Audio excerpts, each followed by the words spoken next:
Loneliness is an experience that transcends time. It's something deeply ingrained in the human condition, and unfortunately, the foundations of Stoicism were born in moments of profound solitude. Take Zeno, for example. He lost everything in a shipwreck, only to rebuild his life from the ashes of his despair. Seneca's most profound writings emerged during his exile, when he was separated from his family and friends, forced to confront the world alone. And even Marcus Aurelius, despite being the most powerful man in the world, found himself isolated. Power, fame, and responsibility, ironically, brought him loneliness. This isolation, this feeling of being alone in the world, is something we all experience at some point. It's universal, just as much a part of the human experience today as it was in ancient times. In the writings of Marcus Aurelius, one line stands out for its poignant reflection on the human journey. Life is warfare and a journey far from home. This wasn't just a metaphor for him, it was his reality. As emperor, he spent most of his reign engaged in warfare, far from his home in Rome. He was often away for long periods, sometimes up to 7 or 8 years.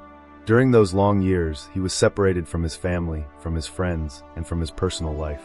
He was alone for long stretches, faced with the burden of leadership, and disconnected from the familiar comforts of home. His power came with a cost, loneliness.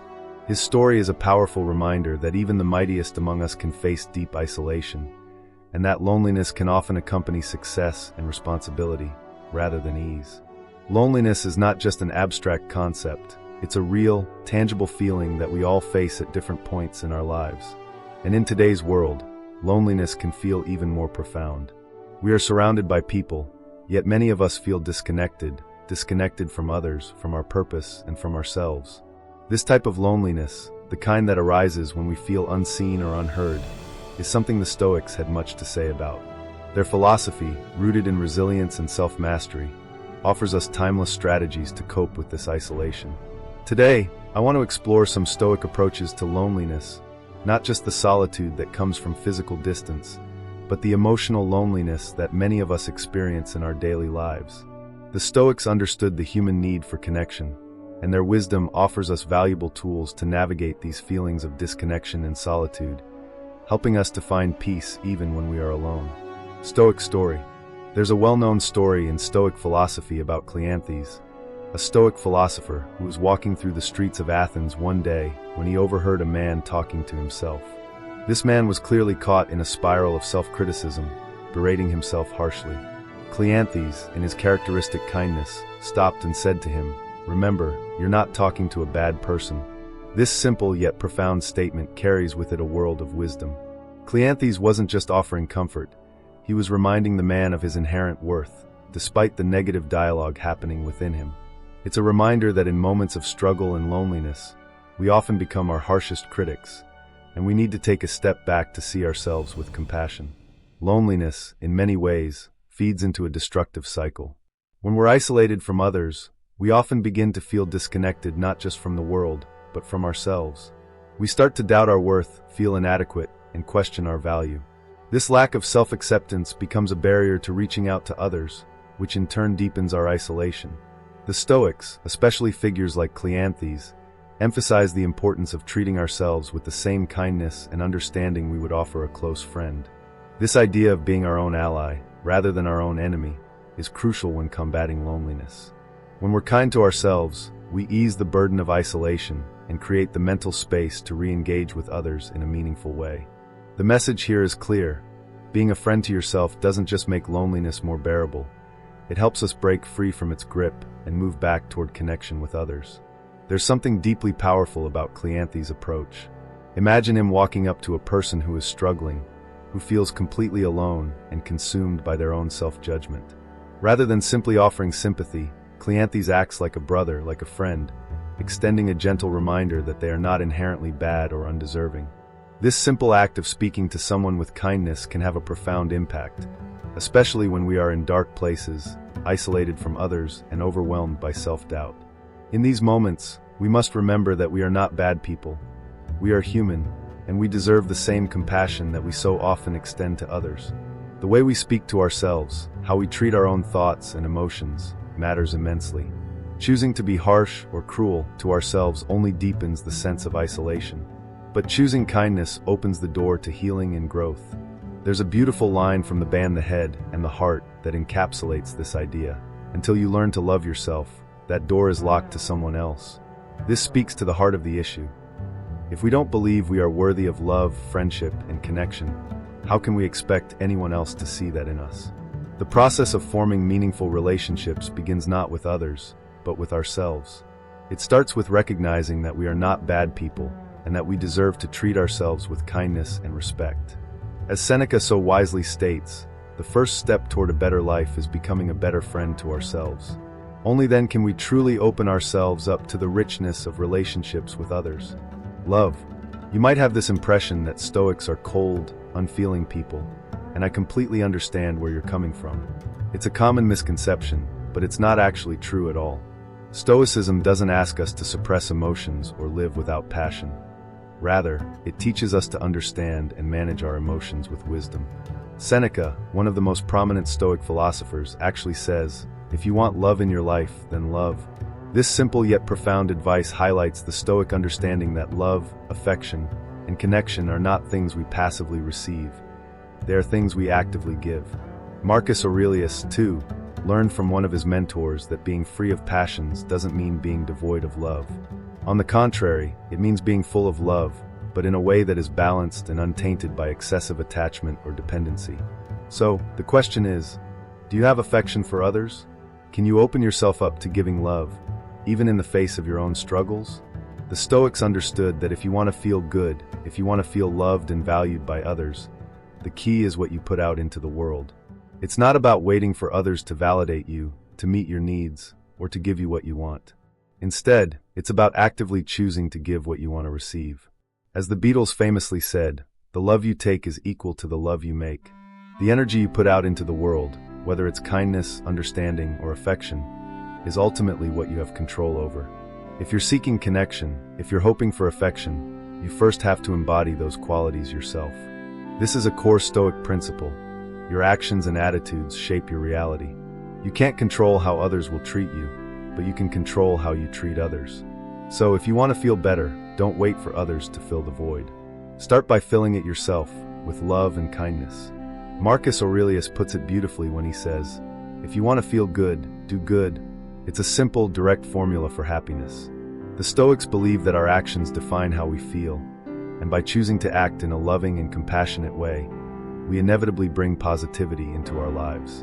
If you want to feel loved, put love out in the world. Show affection, show kindness, and be genuinely interested in the well-being of others. And as Seneca advises, see every person you encounter as an opportunity to practice kindness. By doing so, you not only improve the lives of others, but you also enrich your own. When you approach the world with love and compassion, you'll find that the rest will take care of itself. In the end, the energy you give is the energy you receive. I promise. Community. Most of the exercise I do is solitary. I enjoy running, swimming, and pushing myself to the limit in ways that only I experience. There's something deeply rewarding about suffering alone in these activities. It's a form of self-discipline, a personal challenge that helps me grow. However, there's also something uniquely powerful about suffering with others, about facing hard, uncomfortable challenges together. Seneca speaks about this when he mentions doing a cold plunge at the start of the year, a practice that has existed for centuries. The idea of coming together to endure something difficult, something that demands courage and resilience, creates a bond that's unlike any other. Polar bear clubs, for instance, have people gathering in freezing waters to take on the discomfort together, forging a sense of community through shared struggle. There's a certain magic in this collective experience, something that transcends the individual and creates deeper connections. One of the most powerful ways to find a sense of community is to engage in activities that push you beyond your limits, especially those that you might find difficult to tackle alone. Think about CrossFit gyms. They're not just places to exercise, they're communities built around shared challenges. Martial arts bring people together through discipline and mutual respect. Races and physical challenges, like Spartan races, provide a similar environment where individuals unite around a common goal, to push through the pain and finish the challenge. There's a great line from Marcus Aurelius that captures this sentiment perfectly. We're like soldiers storming a wall. So, what if you slip and have to ask a comrade for help? The idea is simple yet profound. When you're in the trenches, struggling together, The experience of mutual support creates a sense of camaraderie that makes you feel like you're all in it together, despite your individual challenges. The shared effort strengthens the group, and each person becomes more than just an individual. They become part of a team. Facing discomfort on your own is valuable for personal growth, but facing discomfort with others accelerates your sense of belonging. When you're pushing through something tough, especially with a group, the collective energy of the group makes the experience more bearable and meaningful. It's in those moments of struggle that you find your place within a tribe, a collective of individuals who are all going through something difficult together. This is particularly powerful when you're at your lowest point, when you're struggling and need help, yet still find the strength to connect with others in similar situations. It's here, in the discomfort, that a community truly forms, not through hierarchy or power, but through shared vulnerability. In these moments, you become part of something bigger, where the collective support and shared experience create a profound sense of comfort and belonging. When we learn to endure challenges together, we become more than just a group. We become a tribe. And there's no stronger bond than the one formed through mutual struggle. Musonius Rufus. The Stoics teach us that happiness doesn't require much. In fact, they argue that very little is needed to live a fulfilling life. Take Musonius Rufus, for example, one of the great Stoic philosophers who was exiled 4 times. Through these exiles, he lost everything he had known, his home, his possessions, his status. But what did he learn from this devastating experience? He learned how much he had been taking for granted. At first, he longed for Rome, for the comforts and privileges he had left behind. Yet, as he reflected, he asked himself, did I truly experience Rome while I was there? What did I really need to be happy? What Musonius discovered in his solitude was enlightening. He realized that his happiness didn't depend on all the things he once thought were essential. Instead, he found that all he truly needed were the simplest things: a little bit of food, some water, and the warmth of the sun. In a way, he had been like someone who lives in a city like New York, surrounded by incredible amenities and luxuries, but never truly appreciating them or taking full advantage of them. His exile gave him a new perspective, and he came to understand that the simple life was, in fact, a more philosophical one. With far less than he had before, he discovered that happiness comes not from external wealth or possessions, but from recognizing that what we have, what we truly need, is often already enough. This realization is a powerful one, especially in the context of modern life. We often think we need so much to be content, but in reality, it's the simplest things that bring us joy and fulfillment. The Stoics remind us that happiness is not about accumulating things, but about appreciating what we already have. By stripping away the unnecessary, we can focus on what truly matters, and in that simplicity, find a deep sense of contentment. For Musonius, and for all of us, the simple life was not just a necessity, it was a pathway to wisdom and peace. Asking for help.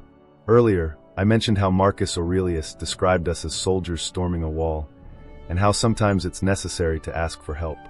The phrase, "So, what if you ask for help?" holds tremendous significance, especially in moments of loneliness, struggle, or uncertainty.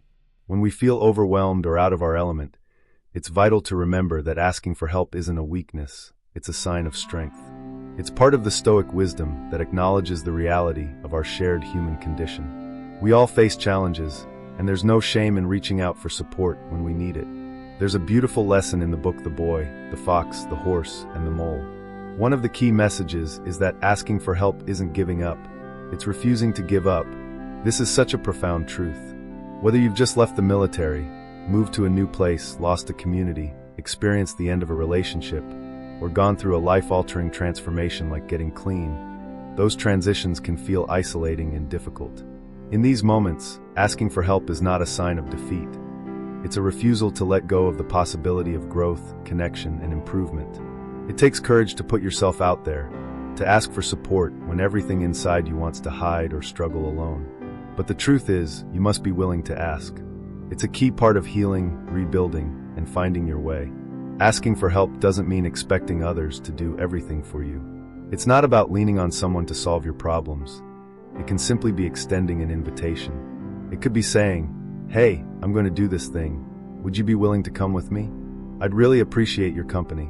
Reaching out, putting yourself out there, and asking for help requires courage. Not just the kind of courage that drives someone into a battlefield, but the courage to admit that you don't have all the answers, that you might need assistance, or that you can't do it alone. This is an essential aspect of Stoic wisdom. Too often, we associate Stoicism with solitude, with the idea of standing apart, independent and unaffected by the world. But the Stoics would argue that true bravery is also about being vulnerable enough to ask for help when needed, to connect with others, and to acknowledge that we are all human. It's about having the courage to say, "I don't know how to do this," and trusting that seeking help is not only okay, but it's also a powerful act of resilience. Homebuddy. There's something about Marcus Aurelius that suggests he was, in many ways, a homebuddy at heart. In Meditations, he writes that you don't need to go on vacation, you don't need to travel, or seek out new experiences to find peace. True contentment, he suggests, can be found by retreating inside yourself. This idea resonates with me, especially when I feel the temptation to seek fulfillment in things or activities. In the aftermath of the pandemic, when many of us are starting to re-enter a more social world, I often remind myself, you don't need to chase after excitement, you don't need to go somewhere exotic, and you don't need to fill your time with big, flashy experiences to find fulfillment. Peace and nourishment can be found within, without ever leaving your own space. This doesn't mean we should completely disconnect from the world, but rather that we don't need external circumstances to create meaning in our lives. Sometimes, the fulfillment we're chasing can be found in the simplest of acts. Having a quiet conversation with yourself, reflecting on your day, engaging in thoughtful study, or even making a phone call to a friend. These moments of connection, whether with ourselves or others, can offer the excitement and nourishment we often think can only be found in external adventures. I'm not suggesting that we should avoid socializing or living life. What I am saying is that we've been conditioned to believe that fulfillment lies in constant doing and going.